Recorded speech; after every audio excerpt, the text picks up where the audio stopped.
शेतकरी बंधूंनो नमस्कार. सह्याद्री वाहिनीवरून थेट प्रसारित होत असलेल्या कृषी दर्शन फोन इन लाईव्ह या कार्यक्रमात सर्वांचं मनपूर्वक स्वागत. मंडळी, आपल्या रोजच्या आहारात दुधाचा वापर हा अपरिहार्य असतो. मुळातच दुधाला रोजच प्रचंड अशी मागणी असते. परंतु दुग्ध व्यवसायाचा जर बारकाईने विचार केला तर प्रत्यक्ष मागणी आणि पुरवठा याच्यामध्ये प्रचंड तफावत दिसते. आता ही तफावत का बरं दिसते तर प्रचंड प्रमाणात, भरपूर प्रमाणात दूध देणाऱ्या गायींची कमतरता.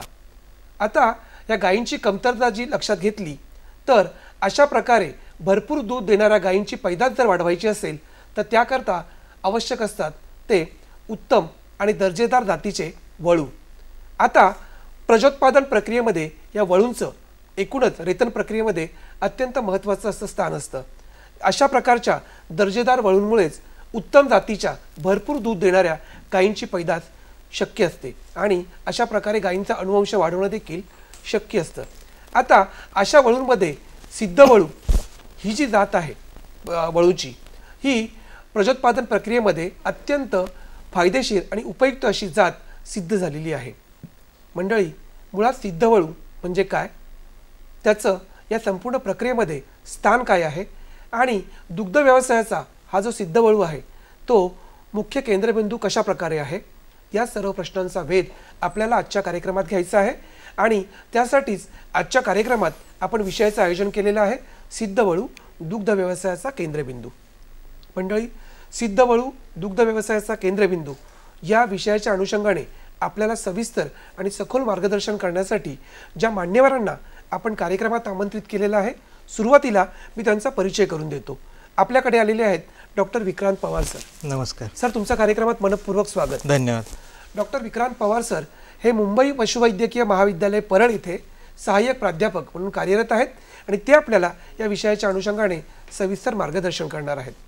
मंडळी, सिद्ध वळू दुग्ध व्यवसायाचा केंद्रबिंदू, मुळात आपला आजचा जो विषय आहे सिद्ध वळू दुग्ध व्यवसायाचा केंद्रबिंदू, याच विषयाच्या अनुषंगाने आपण संपूर्ण देशाचा जर विचार केला तर देशामध्ये दुग्ध व्यवसायाची सद्यस्थिती नेमकी काय आहे? आपण नेहमी म्हणतो की भारत हा कृषीप्रधान देश आहे, पण ज्यावेळेस कृषीप्रधान देश म्हणतो तर आणि पशुसंवर्धन हा शेतीपूरक व्यवसाय असं म्हणत होतं, पण ती आता परिभाषा बदलत चाललेली आहे. दुग्ध व्यवसायाचं जर किंवा पशुसंवर्धन व्यवसायाचं एकंदर भारताच्या आणि कृषी क्षेत्राच्या याच्यामध्ये जर मूल्य बघितलं तर त्याच्यामध्ये मूल्य जे आहे की पशुसंवर्धन व्यवसाय या संदर्भातली स्लाइड देखील आपण प्रेक्षकांना दाखवूयात. तर पशुसंवर्धन व्यवसायाचे एकूण मूल्य जे आहे ते 9,62,000 कोटी लाख कोटी इतकं रुपयाचं आहे. आणि त्याच्यामध्ये कृषी क्षेत्राचा जो वाटा आहे, कृषी क्षेत्राच्या एकूण हिस्स्यापैकी साधारणतः 28.36% हिस्सा हा पशुसंवर्धन क्षेत्राकडून येतो आणि देशाच्या सकल राष्ट्रीय उत्पन्नामध्ये त्याचं मूल्य जे आहे ते 5.21%. म्हणजे याच्यावरून आपल्याला अंदाज येऊ शकतो की पशुसंवर्धन व्यवसायाचं महत्त्व काय आहे. आता या पशुसंवर्धन व्यवसायामध्ये दुग्ध व्यवसाय हा प्रमुख मुद्दा आहे. याच्यामध्ये दुग्ध व्यवसाय जो मुद्दा आहे की याच्यामध्ये दुग्ध व्यवसायाचं आज देशाचं 1998 पासून भारत हा दुग्ध व्यवसायामध्ये जगात 1 नंबरचा दूध उत्पादनामध्ये आहे. आणि दूध उत्पादनामध्येच पाहिलं तर आज मितीस भारताचं जे दुग्ध उत्पादन आहे एक साधारणतः 198 दशलक्ष मेट्रिक टन गेल्या वर्षीचं दूध उत्पादन आहे. महाराष्ट्राचा विचार केला तर 11,66,000 दशलक्ष मेट्रिक टन इतकं आहे आणि देशामध्ये महाराष्ट्र दूध उत्पादनामध्ये 7वा क्रमांक आहे. आणि देशाचा जो दुग्ध उत्पादन वाढीचा जो दर आहे तो खूप महत्त्वाचा आहे. त्याचा 5.68% इतका आहे. सुरुवातीला 2%, 4% पासून आज 5.68% आणि याच्यामध्ये अजून वाढ होणे अपेक्षित आहे। तर आपण पुढच्या स्लाइडमध्ये आपण हे पाहू शकतो की प्रजातीनुसार म्हणजे गाई, म्हैस आणि इतर जे आहे ते दुग्ध उत्पादनामध्ये प्रत्येकाचा वाटा किती आहे। आज आपण बघितलं तर म्हैस हिचं जे आहे ते प्रामुख्याने 48% एकूण दूध उत्पादनामध्ये वाटा आहे। गाई, विदेशी गाई, संकरित गाई आणि देशी गाई यांचं जे एकूण वाटा आहे ते 49%। त्याचं जर आपण वर्गीकरण करायचं म्हटलं तर देशी आणि गावठी ज्या गाई आहेत तर त्याचं 20% वाटा आहे। संकरित गाईंचा 28%, विदेशी पूर्ण 100% ज्याला म्हणतो त्याचा 1% आणि शेळीचा नगण्य आहे। याच्यामध्ये मला सांगायचं आहे की संकरित गाईंचा जो वाटा आहे 28% आपल्याला दिसतोय, पण त्यांची संख्या ही 26% एकूण गायींच्या संख्येपेक्षा, आणि उरलेली जे आहेत त्या गायी त्या देशी किंवा गायी आहेत, म्हणजे 60 ते 70% गायींचं फक्त 20% दूध उत्पादन आहे। सिद्धवळू दुग्ध व्यवसायाचा केंद्रबिंदू या विषयाच्या अनुषंगाने आपल्याला आणखी सविस्तर जाणून घ्यायचं आहे, पण एका छोट्याशा व्यावसायिक विश्रांतीनंतर।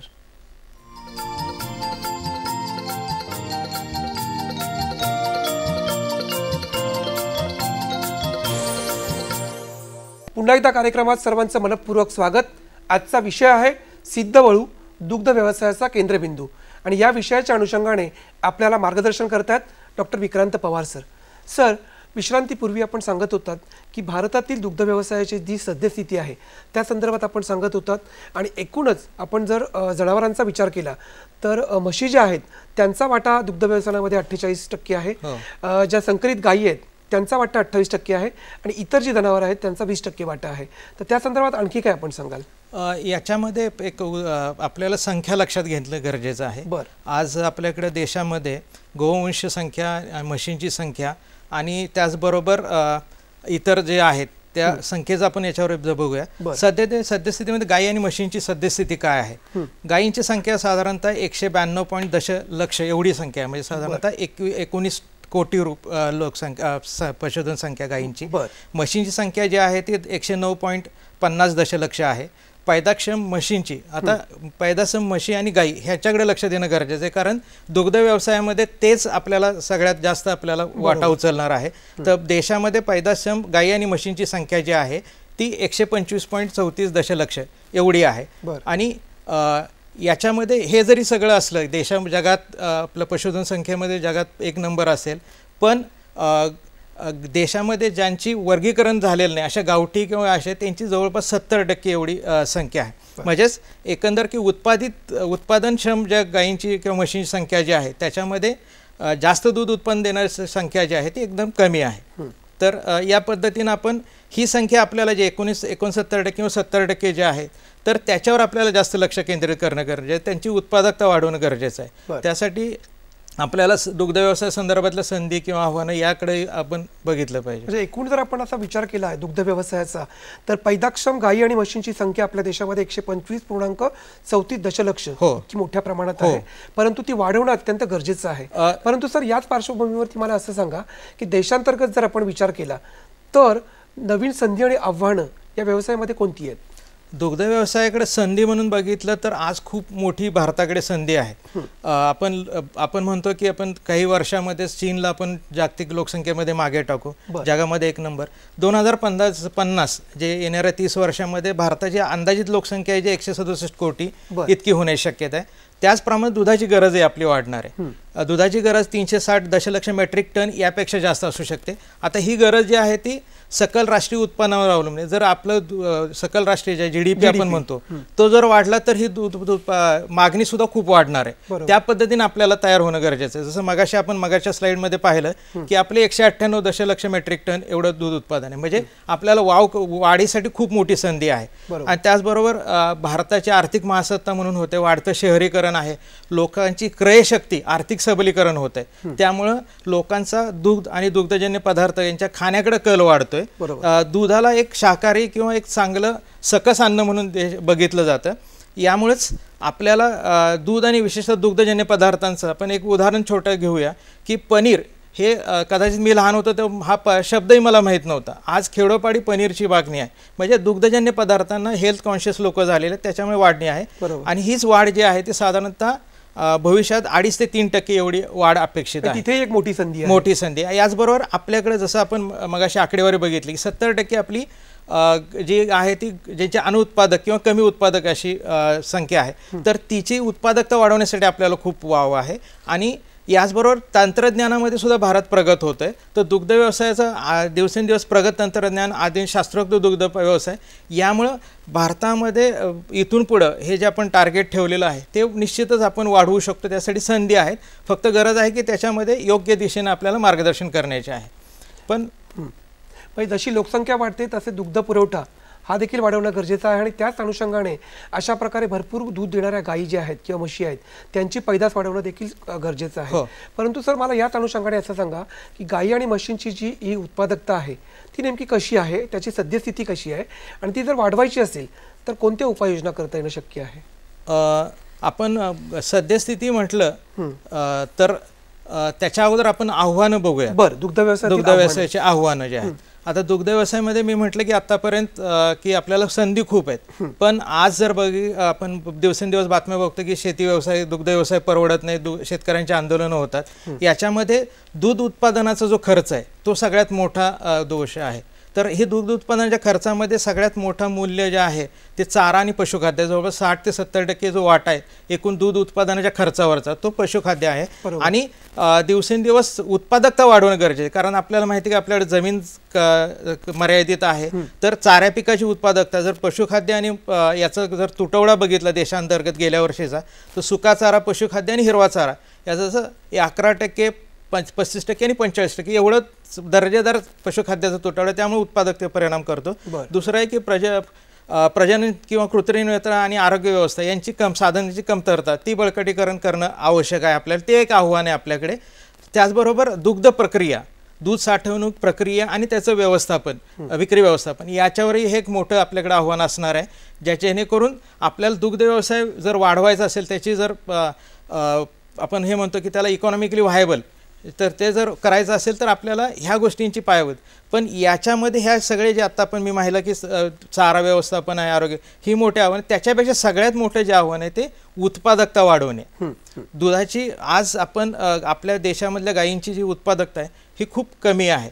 ज्यावेळेस आपण म्हणतो की ती उत्पादकता वाढवणं हे सगळ्यात मोठं आपल्यापुढं मोठं आव्हान आहे. पण मग याच अनुषंगाने मग सर असं सांगा की गायी आणि म्हशींची जी उत्पादकता आहे त्याची सद्यस्थिती नेमकी काय आहे आणि ती जर वाढवायची असेल तर मग उपाययोजना कोणती आहे? ओके, तर आपण उत्पादकता जे पाहिलं तर आपण म्हणतो की देशांचा जगात 1998 पासून दुग्ध व्यवसायामध्ये एक प्रथम क्रमांक आहे. पण उत्पादकतेच्या बाबतीत आपण कुठेच नव्हत. म्हणजे जर आपण इतर देशांशी कम्पेअर केलं तर कुठेच नाही आहोत. जर आपण संकरित गायींची उत्पादकता बघितली तर 11% एवढी दूध उत्पादकता. स्लाइड दाखवूयात प्रेक्षकांना. 11 बघूया.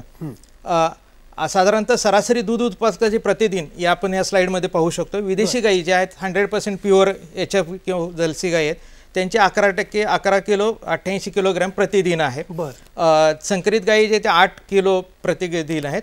आणि त्याच्या खालोखाल तो म्हैशीचा जो नंबर आहे 6 पॉईंट आणि इतर जर बघितलं तर 3-4 लिटर आहेत. सरासरी महाराष्ट्राचा जरी विचार केला तरी संकरित गायींची उत्पादकता देशाची सुद्धा कमी आहे. 9.60 किलोग्रॅम प्रतिदिन प्रति प्राणी आहे. आणि देशी गायींची जर 2 पॉईंट म्हणजे हार्डली काहीच नाहीये. आणि देशांचा एकंदर सरासरी उत्पादकतेचा जर आपण विचार केला तर दैनंदिन प्रति प्राणी 5 पॉईंट साधारणतः 80-90 किलोग्रॅम प्रतिदिन एवढीच दूध उत्पादन, म्हणजे सरासरी 5 किलोच आपल्याला दूध उत्पादन मिळते. ते जर आपण तुलनात्मक उत्पादक तक्ता आपल्याकडे आहे तर भारताचं दूध उत्पादन 987 प्रति प्राणी प्रतिवर्ष एवढं आहे. ते जर ब्राझील वगैरे ब्राझील बघितलं किंवा आपण इस्रायल त्याचं 11,000 एका वितामध्ये 11,000 दूध उत्पादन किलोग्राम आहे. म्हणजे आपण जवळपास थोडं थांबवतो, आपण एक फोन घेऊयात. आशिष कोलते बोलतात साताऱ्याहून. हॅलो हॅलो हॅलो हॅलो आशिषजी नमस्कार. नमस्ते सर, माझं नाव आशिष कोलते, जिल्हा सातारा. हा सर, आपल्या ग्रामीण मध्ये कसं आहे की जातीवंत वळू आता राहिलंच नाहीये. हॅलो हा विचारा, प्रश्न विचारा. कसं ग्रामीण मध्ये सेमेन्स आम्ही वापरतो म्हणजे म्हशींना गायींना जे आपण प्रेग्नेंट करायसाठी. तर ती कसं माहितीये तर ती जातीवंत आहे नाही आम्हाला माहितच नसतं. एखाद्या वेळेस चांगलं त्यातून उत्पादन येतं आणि एखाद्या वेळेस ते फार वाईट असं उत्पादन येतं. त्यामुळे आमची फार मोठी दुरावस्था आमची चालली की कारण की उत्पादन जर चांगलं नाही आलं तर त्यातून जनावर चांगलं तयारच होत नाही. हो बरोबर आहे. कळला तुमचा प्रश्न कळला आशिषजी. त्यांना असं म्हणायचं की उत्पादकता वाढवणं ही काळाची गरज आहे आणि त्या दृष्टिकोनातून चांगल्या जातींच्या गायींची पैदास करणं हे देखील अत्यंत गरजेचं आहे. परंतु अशा प्रकारे जातीवंत वळू ओळखणं हे कशा प्रकारे शक्य आहे सर? जातीवंत वळू ओळखण्यापेक्षा मी अजून पुढच्या भागामध्ये तर आपण चर्चा सविस्तर करणारच आहोत. पण जातीवंत असं त्यांनी एकदम प्रॅक्टिकल प्रश्न विचारला की ग्रामीण भागामध्ये ते, तर याच्यामध्ये आपल्याला वळूची माहिती करून घेणं गरजेचं आहे. आज मितीस आपण सुदैव आहे की भारतामध्ये असं NDDB जे नॅशनल डेअरी डेव्हलपमेंट बोर्ड आहे, त्यांची स्वतःची किंवा महाराष्ट्रामध्ये बायफ हे NGO आहे. तर शेतकऱ्यांनी ज्यावेळेस हे वीर्यस किंवा वळू सिलेक्ट करताना किंवा निवड करताना या गोष्टीचा विचार करायचा की आपल्याकडे काय पशुधन आहे. समजा याच्याकडे होल्स्टीन फ्रिजियन संकरित जनावर आहे, तर त्याची उत्पादकता किती आहे त्याच्यानुसार आपल्याला प्रत्येक वळूची नोंदी असतात. आपण जर इंटरनेटचा वापर केला तर वेगवेगळ्या आज सुदैवाने आपल्याकडे आता बऱ्याचशा खाजगी कंपन्या सुद्धा की ज्या सिमेंट विक्रीमध्ये आपल्याकडे आहेत, तर त्यांची थोडीशी स्थानिक पशुपालकांच्या पशुसंवर्धन अधिकाऱ्यांकडून माहिती घेणं आणि त्याच्या अगोदरच तयारी करणं. याच्यामध्ये जातीवंत म्हणजे त्या जातीचे आज प्रत्येक जातीचे आपल्याकडं आहेत. फक्त काय होतं की आपल्याला वेळेवर पुरवठा होत नाही, त्यासाठी पुरवठ्याचं नियंत्रण म्हणजे जर आज मला माहिती आहे की माझ्याकडे 10 गायी आहेत, तर त्या 10 गायींसाठी ह्या पद्धतीची उत्पादकता आहे, मला या पद्धतीचं इथं टार्गेट आहे की मला हे 3000 लिटरपर्यंत जायचं आहे. तर त्या संदर्भातली वळू जे आहेत स्थानिक पशुसंवर्धन अधिकारी किंवा ते जे पशुसंवर्धन विषयक अधिकारी असतात त्यांच्याकडे आपण माहिती घेणं किंवा काही खाजगीरित्यासुद्धा असतात, तर त्यांच्याकडे ती माहिती घेणं आवश्यक आहे आणि त्यानुसार आपण त्याची वळूची अगदी मागणी अगोदरच करून ठेवणं त्यांच्याकडे गरजेचं आहे. बऱ्याच वेळा असं होतं की त्यांचा जो प्रश्न आहे की गाई माझावर येते आणि जे आहे ते वीर्य उपलब्ध आहे ते त्याला दुर्दैवाने भरावं लागतं. तर यासाठी मी पुढच्या भागात सुद्धा सांगणार आहे की आपल्या पशुपालकांनी काय करायचं आहे. तर आपल्याला त्या वळूंची माहिती कुठे मिळेल आपण सविस्तर चर्चा करणारच आहोत. पण बऱ्याचशा वेबसाईट आहेत, बायफसारखी संस्था महाराष्ट्रात सुद्धा आहे, केंद्र सरकारच्या अंगीकृत NDDBचे सुपेरियर ॲनिमल जेनेटिक्स अशी हे आहे, त्यांचे भरपूर वळू आहेत. त्यांचे वीर्याची मागणी किंवा साठवणूक जे स्थानिक पशुसंवर्धन पशुवैद्यकीय अधिकारी आहेत त्यांच्याकडे आपण अगोदरच करून ठेवली तर आपल्याला ह्या गोष्टीचा बराचसा फायदा होऊ शकतो. बरोबर सर. मगाशी आपण यांचा आशिषजींचा फोन येण्यापूर्वी आपण गाई म्हशींची उत्पादकता वाढवण्यासाठी जे काही उपाययोजना आहेत त्या संदर्भात बोलत होतात आणि आपल्याकडे ज्या गायी आहेत किंवा म्हशी आहेत त्यांची प्रतिनिधी क्षमता आहे दुधाची, ती आणि इतर देश ही तुलना आपण सांगत होतो. हो, तर हे तुलना जे आपण म्हटलं की इतर देशांमध्ये आपण ज्यावेळेस बघतो की तुलना ज्या वेळेस करतो, भारताचं 987 किलोग्रॅम प्रतिवर्ष एवढं दूध उत्पादकता आहे. आणि ते जर स्लाइड दाखवतोय प्रेक्षकांना असेल तर छानच बोला. तर भारत हा हे जगातले सगळे अग्रेसर दूध उत्पादनातले देश आहेत. भारताचं 987 किलोग्रॅम प्रतिदिन आहे. ते जर आपण इस्रायलचं बघितलं सगळ्यात शेवटचा निळा जो खांब आहे तर त्याच्यामध्ये 11,000 प्रति प्राणी प्रति वेत एवढं दूध उत्पादकता आहे. म्हणजे आपण फारच कमी म्हणजे नुसती गायींची संख्या जास्त असून चालणार नाही, आपल्याला त्याची उत्पादकता वाढवणं गरजेचं आहे. संख्या कमी करून उत्पादकता वाढवणं गरजेचं आहे. तर हे उत्पादकता वाढवण्यासाठी जाणीवपूर्वक प्रयत्न करणं गरजेचं आहे. मंडळी, गाई म्हशींच्या संदर्भात अनुवंश सुधार कार्यक्रमाचा जेव्हा विचार केला जातो तेव्हा प्रामुख्याने वळूंचाच विचार केला जातो. तो का या संदर्भात आपल्याला जाणून घ्यायचं आहे, पण एका छोट्याशा व्यावसायिक विश्रांतीनंतर.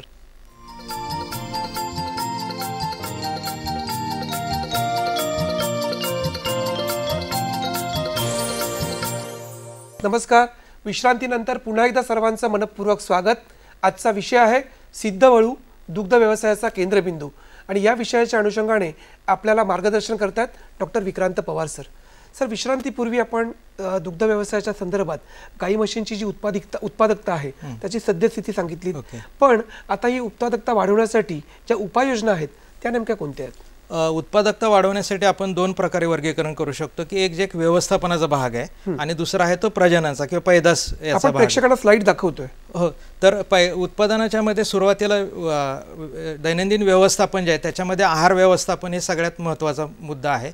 आहार व्यवस्थापन जनावर त्यांची उत्पादकता जे आहे त्याची उत्पादन क्षमता जी आहे ती जर पूर्णपणे वापरायची असेल त्यांना संतुलित आहार देणं गरजेचं आहे. त्यावर चारा आणि खाद्याचं योग्य व्यवस्थापन, त्यांना योग्य ठिकाणी योग्य पुरवठा राहील याचं व्यवस्थापन करणं गरजेचं आहे. सामान्य व्यवस्थापनामध्ये प्रजनन व्यवस्थापनामध्ये जसं आपल्या शेतकरी बंधूंनी एक प्रश्न विचारला होता की त्यांना कृत्रिम रेतन करायचं, योग्य वेळेस कृत्रिम रेतन झालं पाहिजे. त्यानंतर इतर जे काही गरजेचं व्यवस्थापन आहे, प्रजनन व्यवस्थापन आहे, आरोग्य व्यवस्थापन, याच्यामध्ये लसीकरण आहे, आरोग्य प्रतिबंधक उपाययोजना आहेत शेवट. आणि त्याचबरोबर सगळ्यात आणखीन एक महत्त्वाचा मुद्दा आहे दैनंदिन व्यवस्थापन, गोठ्याचं व्यवस्थापन आणि दैनंदिन. हे सगळ्या गोष्टी आहेत की ज्या तात्पुरत्या स्वरूपात जनावरांच्या उत्पादकतेवर परिणाम करतात.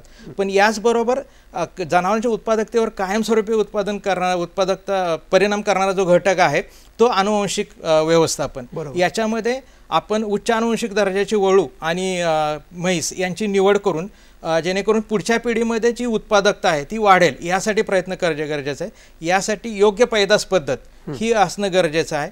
आपण म्हणतो की ह्या 3 उपाय बघितले की आहार व्यवस्थापन आहे, सामान्य व्यवस्थापन आहे किंवा आरोग्य व्यवस्थापन आहे किंवा आनुवंशिक व्यवस्थापन. याच्या तिन्हीमध्ये सगळ्यात जो शाश्वत उत्पादकता वाढवण्याचा जो प्रयत्न आहे तो आनुवंशिक सुधारणा हाच एकमेव उपाय आहे की जेणेकरून एका पिढीमध्ये जे पुढच्या पिढीमध्ये वाढणारे जे आहे त्याची जर जेनेटिक पोटेन्शियल किंवा आनुवंशिक गुणधर्म जर वाढले तरच तिचं पुढच्या पिढीमध्ये किती आपण खाऊ घातलं तरी त्याचं उत्पादकता जर नसेल, आनुवंशिक गुणधर्म जर नसतील तर त्याचं उत्पादकता वाढणार नाही. म्हणजे आहार व्यवस्थापन आणि आरोग्य व्यवस्थापन हे तात्पुरते उपाय आहेत. आनुवंशिक सुधारणा हा महत्त्वपूर्ण उपाय, ही शाश्वत आणि कायमस्वरूपी व्यवस्था आहे. यासाठी आपण आपल्याला पुढच्या पिढीमध्ये याचं नियोजन आत्ताच करणं गरजेचं आहे. तर आपण हे म्हणतो की पुढच्या पिढीमध्ये कसं उत्पादकता वाढवायची, तर उत्पादकता वाढवण्याच्या आनुवंशिक व्यवस्थापनातून, आनुवंशिक सुधार कार्यक्रमातून वाढवायचं असेल तर त्याला 2 मोठे पर्याय आहेत. एक तर आहे की उच्च क्षमता असणाऱ्या, उच्च आनुवंशिकता असणाऱ्या जनावरांची त्यांची स्लाइड आपण दाखवतोय प्रेक्षकांना, तर त्यांची निवड करणं म्हणजे उच्च वळू आहेत, उच्च आनुवंशिक दर्जाचे वळू आहेत, गायी किंवा म्हैस आहेत, त्यांची निवड करणं म्हणजे सुरुवातीला निवड आहे. आणि त्याचबरोबर पैदास म्हणजे त्यामध्ये कुठल्या गाईला कुठला वळू वापरायचा, त्याचं कुठलं सेमेन वापरायचं यासाठी आहे. याच्यामध्ये आंतरपैदास म्हणजे नातेवाईकामध्ये संबंध ठेवणे किंवा दुसरं आहे ते संकरीकरण, जसं आपण स्थानिक देशी गावठी गाई आहेत त्याच्यावर होल्स्टीन फ्रिजियन किंवा जर्सी किंवा इतर जातींचं वीर्य वापरतो. यातून आपण पैदास पद्धतीनं आपण व्यवस्थापनातून आपण उत्पादकता म्हणजे आनुवंशिक सुधारणेचे हे 2 महत्त्वाचे टप्पे आहेत की चांगल्या उत्कृष्ट अतिउत्कृष्ट जनावरांची निवड करणे आणि त्यांना योग्य पैदास पद्धत वापरणे, हे आनुवंशिक सुधारणामधले 2 महत्त्वाचे टप्पे आहेत. आता हे जरी पाहत असलो तर याच्या चारीमध्ये आपण तुलनात्मक म्हटलं तर वळूचं महत्त्व खूप याच्यामध्ये आहे की आनुवंशिक सुधारणा करण्यामध्ये वळूचा वाटा हा खूप जास्त आहे. आपण कदाचित आपण पुढे बघू की वळूच का, तर आनुवंशिक सुधारणा कार्यक्रमामध्ये माझा पुढला प्रश्न तोच आहे की जेव्हा आपण अनुवंशिक सुधारणेचा कार्यक्रम असं जेव्हा म्हणतो तेव्हा गाई म्हशींपेक्षा वळूला जास्त महत्त्व दिलं जातं, ते नेमकं का सर? तर याच्यासाठी आपण गाई आणि म्हशी आणि वळू यांचा तुलनात्मक जरा बघणं गरजेचं आहे. ज्यावेळेस आपण त्याचा आनुवंशिक गुणधर्म पुढच्या पिढीमध्ये जाण्यासाठी त्यांनी प्रजोत्पादन क्षमता किती आहे, म्हशीची गाई किंवा म्हशीची एक जर गाई म्हटलं तर नैसर्गिक रेतनातून तिच्याकडून प्रतिवर्षी एकच वासरू आपल्याला जन्माला येतं. ते जर आपण जसं भ्रूणप्रत्यारोपण म्हणजे ज्याला एम्ब्रियो ट्रान्सफर टेक्नॉलॉजी म्हणतो, तर तिच्या आयुष्यामध्ये 80 ते 200 इतकी किमान एवढी वासरं आपण जास्तीत जास्त आपण तयार करू शकतो. ते जर आपण वळू या संदर्भात आपण चर्चा केली तर वळूची पैदास क्षमता आहे, एक वळू नैसर्गिक रेतनामधून सुद्धा एका वर्षामध्ये, स्लाइड मला आपण प्रेक्षकांना दाखवू शकतो, 80 ते 100 प्रतिवर्षी आपण वासरं त्याच्यापासून तयार होऊ शकतात.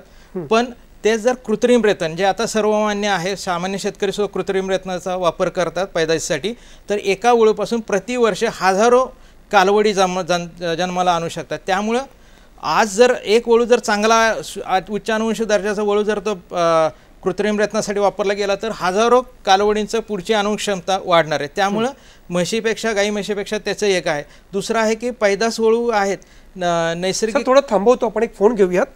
संतोष रोजे बोलतात अमरावतीहून. हॅलो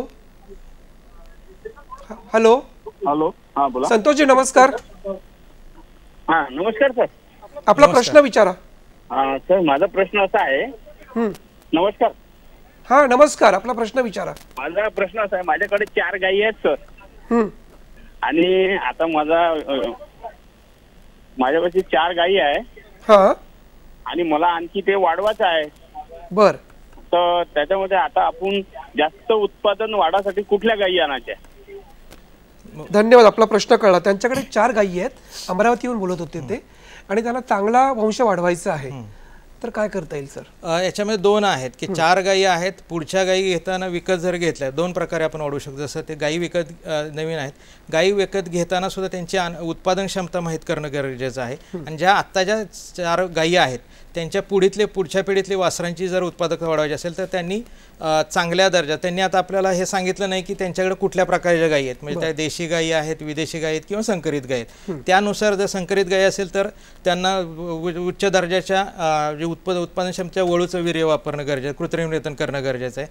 देशी गायीमध्ये सुद्धा जर आपल्याला त्यांना देशीच गुणधर्म ठेवायचे असतील तर साहिवाल, गीर या पद्धतीच्या वळूंचं वीर्य जर वापरलं तर त्यांची उत्पादकता वाढू शकते. आणि गावठी जर असतील म्हणजे ज्याची कुठलीच हे नसेल तर त्यांना निश्चितच संकरीकरण आपण त्यांच्या पशुपैदास धोरणानुसार करू शकतो. फक्त एक त्यांनी लक्षात घ्यायचं की त्यांच्या गायींची उत्पादकता त्यांना माहिती असणं गरजेचं आहे. त्याच्या उत्पादन क्षमतेच्या पेक्षा जास्त दूध उत्पादन देणारे वळू ज्यांची माहिती आपल्याकडं असते, पशुधन खात्याकडे सुद्धा असते, तर त्यानुसार त्यांनी वळूंची निवड करणं गरजेचं आहे. त्याचंच वीर्य त्यांनी कृत्रिम प्रयत्नासाठी वाढवं जेणेकरून पुढच्या पिढीने त्याची उत्पादकता वाढवू शकते. सद्यस्थितीमध्ये त्यांच्या आहेत संतुलित आहार वगैरे तेवढे जे काही अनुक्षमता असेल त्याच्यामध्येच जे मगाशी आहार व्यवस्थापन हे करून ते उत्पादक वाढवं, पण त्याला मर्यादा आहे. म्हणजे आहाराचं व्यवस्थापन, आरोग्याचं व्यवस्थापन आणि गोठ्याचं व्यवस्थापन हे करून त्याची आत्ताचे ज्या गायी आहेत, कारण त्यांचे अनुवंशिक गुणधर्म हे ठरलेले आहेत, बरोबर, पण त्याचे अनुवंशिक गुणधर्माचीच पूर्णपणे आपल्याला जर वापर करून घ्यायचा असेल तर त्यांना जे काय आहे ते हे व्यवस्थापन भर द्यायचं. आणि पुढच्या पिढीतली अनुवंश सुधार करण्याचा असेल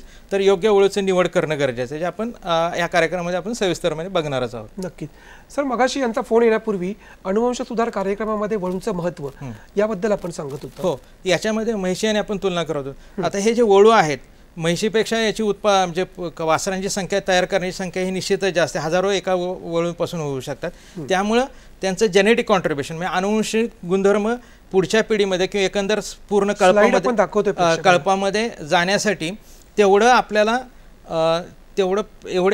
एक वळू तेवढं पुढच्या पिढीमध्ये अनुवंश सुधार करू शकतो. त्यामुळे वळू महत्त्वाचा आहे. यासोबत आपल्याला त्या वळूचे अनुवंशिक गुणधर्म, वळू जरी त्या प्रत्यक्षात दूध देत नसला तरी त्याच्यामध्ये दूध उत्पादनासाठी जे सगळे अनुवंशिक जनुकीय गुणधर्म असतात ते असतातच. त्यामुळं जे काही आपल्या पुढच्या पिढीमध्ये आपल्याला अनुवंश सुधार करणार आहेत तर त्याचे आपल्याला पैदास मूल्य आपल्याला माहीत असतील तर निश्चितच आपण ते पुढच्या पिढीमध्ये आपण करू शकतो. तर यामुळं आपल्याला हे पैदास वळू हा अत्यंत महत्त्वाचा आहे. योग्य वळूची निवड हा पुढच्या पिढीची उत्पादकता वाढवण्याचा हा कळीचा मुद्दा आहे. बरोबर. तर अशा पद्धतीने वळू हा का महत्त्वाचा आहे, कारण आणि आता आपण कृत्रिम रेतन अंगीकरण करतोय, त्यामुळं आपल्याला ते वळू जे आहेत की जे योग्य वळू निवड करताना आता त्याच्यामध्ये एक महत्त्वाचा मुद्दा राहिला की असं म्हटलं जातं की आपण म्हणतो की आई आणि वडिलांचे पुढच्या पिढीमध्ये 50% गुणधर्म येतात, पण आपल्या इथं कसे कृत्रिम रेतन एकच वळू हजारो गायींचा पुढच्या भविष्यातल्या कालवडींचा पिता असतो. मग त्याच्या अनुवंशिक गुणधर्म हे गायीपेक्षा जास्त आहेत. म्हणजे कळपाचा किंवा पूर्ण याचा पॉप्युलेशनचा विचार केला तर त्याची अनुवंशिक गुणधर्म पुढच्या पिढीमध्ये 60 ते 65% असतात आणि गायीचा फक्त वाटा तो 35 ते 35% इतका असतो. त्यामुळे आम्ही असं ज्यावेळेस सायंटिफिक भाषेमध्ये boule is more than half of the heard. बरोबर. म्हणजे जरी 50% आई वडिलांचं एका पिढीत, पण एकंदर समाजाचा किंवा पूर्ण कळपाचा पशुधन संख्येचा विचार केला तर वळूचा वाटा हा निश्चितच आहे. त्यामुळे वळू निर्मिती, वळूची निवड आणि प्रजननासाठी वापर करण्यासाठी हे अत्यंत महत्त्वाचा उत्पादकतेमधला महत्त्वाचा मुद्दा आहे. सर, आता आपण आपल्या मुख्य विषयाकडे येऊया. हो. आजचा जो विषय आहे सिद्ध वळू दुग्ध व्यवसायाचा केंद्रबिंदू. मुळात सिद्ध वळू म्हणजे काय आणि त्याची निवड कशी करायची? सिद्ध वळू ज्याला आपण प्रोव्हन सायर, इंग्लिशमध्ये प्रोव्हन सायर म्हणतो किंवा त्याला प्रोजेनी टेस्टेड बुल, असं स्लाइड दाखवूयात, प्रोजेनी टेस्टेड बुल म्हणतो. तर सिद्ध वळू निवडीपेक्षा पाहण्या अगोदर आपण जनावरांच्या किंवा वळूच्या निवडीच्या पद्धती बघूया. पहिल्यांदा इंडिव्हिज्युअल म्हणजे वैयक्तिक नोंदीवरून त्याची निवड होऊ शकते. आता याच्यामध्ये आपल्याला काय होतं, वैयक्तिक नोंदीवरून जर निवड केली, अर्थात वळूचं दूध देत नाही त्यामुळे त्याची ही निवड पद्धत आपल्याला त्याला करता येणार नाही, पण याच्यामध्ये तो असा असू शकेल अशा अनुमानित होतं. त्याचबरोबर आहे की इतर 2 पद्धती आहेत की पेडिग्री सिलेक्शन, म्हणजे ज्याच्यामध्ये आपण अनुवंशावळी म्हणजे त्याच्या वळूची आई आजी यांचं दूध उत्पादन किती आहे त्याच्या विषयावर त्याची आपण पैदास मूल्य काढतो आणि त्याचं आपण निवड करतो. तिसरा आहे की फॅमिली सिलेक्शन, म्हणजे जे आपले नातेवाईक आहेत, म्हणजे त्या वळूची बहीण असेल, काकू असेल वगैरे यांच्या उत्पादक क्षमतेवरनं. तर ह्या पेडिग्री सिलेक्शन आणि फॅमिली सिलेक्शन जे आपण अनुवंशावळीच्या किंवा कुटुंबियाच्या ह्याच्या निवडीनुसार त्याचा जर विचार केला तर याच्यामध्ये आपण हे असलं पाहिजे अशी गृहीत धरतो किंवा आई चांगली आहे तर तो चांगला असला पाहिजे, पण हे प्रत्यक्षात होत नाही. काही वेळेस दोन एकाच आई वडिलांपासून दोन जन्मलेले भाऊ सुद्धा वेगवेगळे असू शकतात, तफावत असते. तर त्यामुळे आपल्याला ही अचूकता माहीत नसते. आई चांगली एक भाऊ चांगला आहे म्हणून तो चांगलाच असेल असं नाही. त्यामुळं त्याची अचूकता नसते. तर आपल्याला अचूक जर ओळखायचं असेल तर आपल्याला एकच उपाय आहे, तो प्रोजेनी टेस्टिंग किंवा कालवणींच्या नोंदीच्या नुसार त्यांची नोंद घ्यायची आणि त्यानुसार आपल्याला त्याची उत्पादकता ठरवायची, त्याची पैदास मूल्य ठरवतात. याच्यामध्ये प्रूव्हन सायर किंवा सिद्ध वळू का म्हणतात तर त्या वळूचं अनेक गायींबरोबर संकर करून त्यांच्या कालवडी जन्माला घालतात आणि त्या कालवडीच्या उत्पादन क्षमतेवर त्यांचं ज्या वळूच्या कालवडी ज्या आहेत ते जास्त उत्पादन देत आहेत, दूध उत्पादन देत आहेत, अशा वळूचे की एकंदर सरासरी त्यांची सर्वांगिक उत्पादन क्षमता जास्त आहे अशा वळूचं निवड केली जाते. म्हणजे तो तावून सुलाखून तयार झाला असतो, त्यामुळे त्याला स्वतःला सिद्ध केलेलं असतं. त्यामुळे त्याला प्रूव्हन सायर किंवा प्रोजेनी टेस्टेड किंवा आपण आपल्या भाषेत सिद्ध वळू असं म्हणतो. सर एक फोन घेऊयात. दिलीप दिलवाले बोलतात औरंगाबादहून. Hello hello hello. हा हॅलो सर. दिलीपजी आपला प्रश्न विचारा. हा माझा प्रश्न असा आहे सर, आपण जे आता वळू बद्दल तर सांगतच आहेत माहिती. बर. तर त्या जे आपल्या वळू आहे आपण सुधारित त्याच्यापासून समजा संकर चांगल्या त्याच्या गायी हे करू शकतो. तो दूध वाढल्यानंतर त्याचा भाव आणि गायीचा खर्च यांचा ताळमेळ बसत नाही ना सर पुढे. बर. आणि त्यामुळेच दुधाला शेतकरी जे आहे तर दूध उत्पादन करण्यासाठी जरा त्यांचं असं उत्साह वाढत नाहीये ना. धन्यवाद. आपला प्रश्न कळला. त्यांचं म्हणणं असं आहे की उत्तम जातीची पैदास करून आपण वळूच्या माध्यमातून उत्तम जातीची पैदास करू शकतो आणि त्यातून दूध व्यवसाय जो आहे तो वाढीस नेऊ शकतो, परंतु प्रत्यक्षात दुधाचा भाव आणि त्याची तफावत जी आहे त्याचा ताळमेळ बसत नाहीये. तर हा एक मला वाटतं कॉमन प्रश्न आहे, त्याच्यावरती आपल्याला काय सांगता येईल? जरी साधारण प्रश्न असला तरी तो महत्त्वाचा प्रश्न आहे, कारण आज शेतकऱ्यांमध्ये बरंच होतं.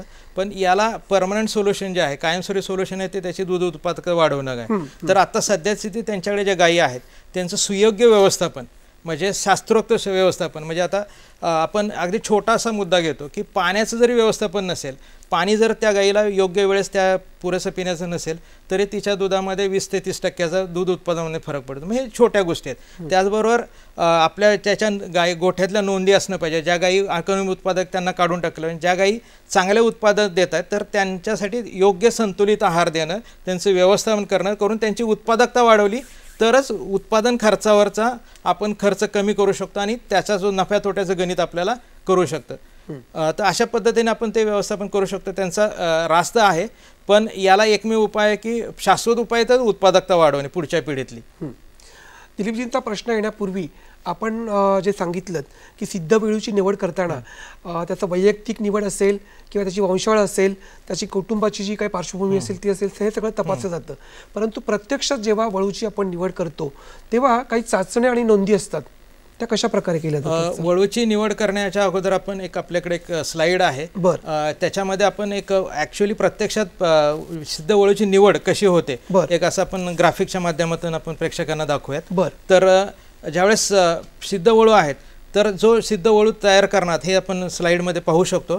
तर मध्यभागी एक छोटंसं वासरू आहे की जो वळू आहे, तर त्याचे आईन पिता आहेत. हे ज्यावेळेस सुरुवातीला सिद्ध वळूची निवड असते त्यावेळेस एक वळू निवडायचं असेल तर सुरुवातीला आपण 10 ते 15 टेस्ट वळू किंवा चाचणीसाठी वळूची निवड करतो. तर चाचणीसाठी वळूची निवड करताना त्याची वंशावळ तर बघितली जाते, त्यांचे जातीचे गुणधर्म बघितले जातात. असं जे छोटंसं वासरू असतं ते 2 वर्षाचं झाल्यानं 2 ते 2.5 वर्षांचं ते वीर्य उत्पादन करतं. एका वळूपासून प्रत्येक त्या किमान 2,000 गायी यांच्या त्याच्या वीर्य कृत्रिम रेतनाद्वारे भरवल्या जातात आणि त्याच्यापासून आपल्याला जर आपण त्याचा आर्टिफिशियल इन्सेमिनेशनचा सक्सेस रेट बघितला म्हणजे त्याचे 30% असतो, 30 ते 35%. मग ते 600 ते 750 आपल्याला गायी आपलं पुढच्या प्रजनी मिळतील, तर संतती मिळतील आणि संततीमध्ये निम्म्या असतील. तर एका वळूपासून साधारणतः 50 किमान 50 कालवडी जन्मल्या पाहिजे. त्या आपण वाढवतो, त्यांची पूर्णपणे वाढ करतो, त्यांना परत वीर्य देऊन त्यांचं संकरीकरण किंवा त्यांचं गर्भधारणा होते आणि त्यांच्या पहिल्या वितातलं जेवढं काही दूध उत्पादन आहे ते दूध उत्पादन आपण पहिल्या वितातलं सगळं मोजतो. नुसतं दूध उत्पादनच नाही, त्या गाईच्या ज्या त्या वळूपासून तयार झालेल्या ज्या कालवडी आहेत त्या कालवडींची आपण पूर्ण प्रजनन क्षमता पाहतो, त्याचे काही त्याच्यामध्ये काही आजार अनुवंशिक आजार आहेत का, शिवाय त्याची आपण जे दूध उत्पादन आहे ते सातत्य आहे का दूध उत्पादनातलं, त्याच्यामध्ये फॅट SNF वगैरे ह्या सगळ्या गोष्टींची एकंदर तुलनात्मक अभ्यास करतो. त्याचा माहिती गोळा केली जाते आणि त्याचं पृथक्करण केलं जातं, अनुवंशिक विश्लेषण केलं जातं आणि त्या अनुवंशिक विश्लेषणानुसार असं एका वळूचंच नाही, असं एकाच वेळेस 30 ते 40 वळू एकत्र सिलेक्ट केलं जातं. त्याच्या हजारो कालवडी त्यांचा एक तुलनात्मक अभ्यास केला जातो आणि ज्या वळूच्या पासून तयार झालेल्या कालवडी आहेत आणि त्याच्या कालवडींच्या उत्पादकतेनुसार आपण त्याची पैदास व्हॅल्यू, ज्याला आपण इंग्लिशमध्ये ब्रीडिंग व्हॅल्यू म्हणतो, किंवा प्रेडिक्टेड ट्रान्समिटिंग ॲबिलिटी, म्हणजे पुढच्या पिढीमध्ये अनुवंशिक गुणधर्म पास करण्याची जी क्षमता आहे ती बघतो आणि त्यामधून 30 ते 40 वळूमध्ये हार्डली आपण 1 किंवा 2 वळू अत्यंत उच्च ज्याची पैदाश व्हॅल्यू आहे तर असे निवडतो. त्यामुळं हा वळू जो आहे तो हे सगळ्या अग्निदिव्यातून जातो, म्हणजे त्याच्या आणि प्रत्यक्षात त्या वळूचीच ज्या कालवडीपासून आपण त्याच्या आधारे आपण त्याची निवड करतो. त्यामुळं आपल्याला माहीत असं की येस हा जो वळू आहे त्याच्यामुळेच ह्या कालवडींची उत्पादन क्षमता वाढलेली आहे, म्हणूनच आपण त्या वळूला सिद्ध वळू असं म्हणतो. पुन्हा मग तो वळू सिद्ध वळू झाल्यानंतर पुन्हा परत तो त्याचं वीर्य काही चांगल्या गायी तयार करण्यासाठी किंवा वळू तयार करण्यासाठी वापरतो आणि इतर जे उत्पादक करण्यासाठी. अशा प्रकारे सिद्ध वळूची प्रक्रिया साधारणतः एक सिद्ध वळू किंवा निवडताना 6 ते 7 वर्ष आपल्याला द्यावं लागतात. त्याच्यामध्ये भरपूर मोठ्या प्रमाणात आपल्याला यंत्रणा राबवावी लागते. तर ह्या पद्धतीने एकदम अग्निदिव्यातून जाऊन 1 किंवा 2 वळू आपल्याला मिळतात. पण या निवड प्रक्रियेदरम्यान ज्या चाचण्या आणि नोंदी असतात त्या संदर्भात अगदी थोडक्यात सांगा ना सर. हां, तर याच्यामध्ये वळूचे स्लाइड दाखवतोय आपण. वळूची जी आहेत तर या चाचण्या आहेत प्रामुख्याने वळूची जी आहे की त्याची वैयक्तिक माहिती असते, त्यानंतर त्याच्यामध्ये वंशावळीची माहिती, आईची उत्पादकता किती आहे, त्याचबरोबर त्याची प्रजनन किंवा वीर्याची कार्यक्षमता काय आहे, शिवाय त्याच्यामध्ये अनुवंशिक काही आजार आहेत का, त्याच्यामध्ये काही अनुवंशिक आजार आहेत की ज्या पुढच्या पिढीत जाऊ शकतात, या चाचण्या होतात, या तपासण्या होतात. आणि त्याचबरोबर त्याच्यामध्ये त्याच्या ज्या कालवडी आहेत तर त्याच्या कालवडी ज्या आहेत तर त्याच्याही वेगवेगळ्या चाचण्या होतात. म्हणजे जे आपण मगाशी उल्लेख करत होतो की त्याच्यापासून तयार झालेल्या कालवडी त्यांची पहिल्यांदा नोंदणी होते, त्याचबरोबर त्यांच्यामध्ये कुठले आजार आहेत का, अनुवंशिक आजार आहेत का त्याची तपासणी होते, शिवाय त्याच्यामध्ये त्याची दूध उत्पादन क्षमता किती आहे, त्याची प्रजनन पैदास क्षमता किती आहे, परत त्याच्यामध्ये काही अनुवंशिक गुणधर्म रोग आलेले आहेत का, हे आपण पुढच्या स्लाईडमध्ये आपल्याकडं आहे आपल्याकडे. तर ह्याच्यामध्ये ह्या स्लाईडमध्ये आपल्याला कळेल की त्याची नोंदणी आहे, त्यानंतर त्याचे पालकत्व चाचणी, ह्या सगळ्यात महत्त्वाचा मुद्दा की 30 वळूच्या कालवडी आहेत का हे बघणं गरजेचं आहे. प्रजनन पैदाक्षम काय त्याचे आहेत, ते विताना काही अडचणी आहेत का, ह्या सगळ्यांची आहेत. शिवाय त्याची अनुवंशिक चाचणी, रोगविषयक अनुवंशिक चाचणी होते. काही आजार आहेत की अनुवंशिक असतात, ते जर वळूपासून ते पुढच्या पिढीमध्ये गेले तर तो वळू खूप मोठं नुकसान करू शकतो. ह्या सगळ्या चाचण्यातनं वळूच्या कालवडींची चाचण्यांची पालकत्व चाचणी, अनुवंशिक चाचणी, आरोग्य चाचणी, अशा सगळ्या चाचण्यांमधून गेल्यानंतर अचूक आणि योग्य अशा वळूची निवड करता येणं शक्य आहे. हो, बरोबर आहे सर. मला असं सांगा की आपल्या कार्यक्रमाचा जो विषय आहे सिद्ध वळू दुग्ध व्यवसायाचा केंद्रबिंदू, तो नेमका कसा? जर आपण सिद्ध वळू कसा तयार होतो हे आपण पाहिलं तर सिद्ध वळू तयार होताना आपल्याला हा सिद्धच का किंवा तो महत्त्वाचा का, तर सगळ्यात महत्त्वाचं आहे की त्याची आपल्याला अनुवंशिक गुणधर्म आपल्याला माहीत असतात. आपण स्लाइड दाखवतो प्रेक्षक. अनुवंशिक गुणधर्म त्याचे पक्के माहीत असतात की ह्या वळूपासून पुढच्या पिढीमध्ये किती आपण सुधारणा करू शकतो, अनुवंशिक उत्पादकता वाढवू शकतो. त्याचबरोबर पुढील पिढीमध्ये काही अनुवंशिक रोग होणार आहेत का नाही वगैरे या संदर्भामध्ये आपल्याला माहिती होऊ शकते.